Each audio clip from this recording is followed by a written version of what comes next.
Sir చాలా మంది wedding photographer lifes చాలా బాగుంటాయి అంటారు కదా. What's your take on it? మనం వెడ్డింగ్ లోకి వెళ్ళినప్పుడు క్యాటరింగ్ చేసేవాళ్ళు, డెకరేషన్ చేసేవాళ్ళు, ఫంక్షన్ హాల్ ఓనర్స్, సన్నాయి ప్లే చేసేవాళ్ళు, వీళ్ళలో చాలా మంది ముందే అడ్వాన్స్ తీసుకుంటారు. అదే రోజు బ్యాలెన్స్ మొత్తాన్ని క్లియర్ చేసుకొని వెళ్ళిపోతారు. ఫోటోగ్రాఫర్ మాత్రమే సంవత్సరం అయినా సరే డబ్బులు వాళ్ళకి వస్తాయో రావో కూడా తెలియదు. వీళ్ళందరిలో ఈ క్యాటరింగ్, డెకరేషన్, ఫుడ్ ఇవన్నీ మీ బ్రెయిన్ లో ఒక రోజు లేదా 2 రోజులు మాత్రమే ఉంటాయి. కానీ మీకు పెళ్లి ఎలా జరిగింది అనే సంగతి మీ పిల్లలకి, వాళ్ళ పిల్లలకి, వాళ్ళ పిల్లలకి ఎవరి వల్ల తెలుస్తుంది?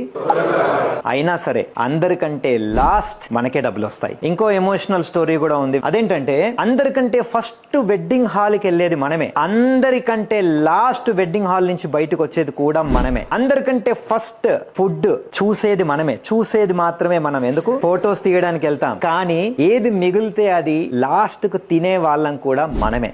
ఆ పెళ్లిలో ఆ సన్నాయి ప్లే చేసేటోడు మొత్తం కరెక్ట్ గా ప్లే చేస్తున్నారో లేదో కూడా మనకు తెలియదు. ఫుడ్ ఒకవేళ బాగాలేదనుకోండి, అక్కడితో అయిపోద్ది, మళ్ళీ మర్చిపోతాం రేపు. కానీ వెడ్డింగ్ ఫోటోగ్రాఫర్ తీసే ఫొటోస్ మాత్రం పెళ్లి కొడుకు పెళ్లి కూతురుకి మాత్రమే నచ్చితే సరిపోదు. పెళ్లి కూతురు వాళ్ళ ఫ్యామిలీ, పెళ్లి కొడుకు వాళ్ళ ఫ్యామిలీ, వాళ్ళ ఫ్రెండ్స్, వాళ్ళ ఇన్స్టాగ్రామ్ ఫ్రెండ్స్, వీళ్ళందరికీ కూడా నచ్చాలి. అంటే మనం ఇంత మందిని కన్విన్స్ చేయాలి. సో ఇప్పుడు మీరు చెప్పండి, వెడ్డింగ్ ఫోటోగ్రాఫర్స్ లైఫ్ ఈజీయా కాదా?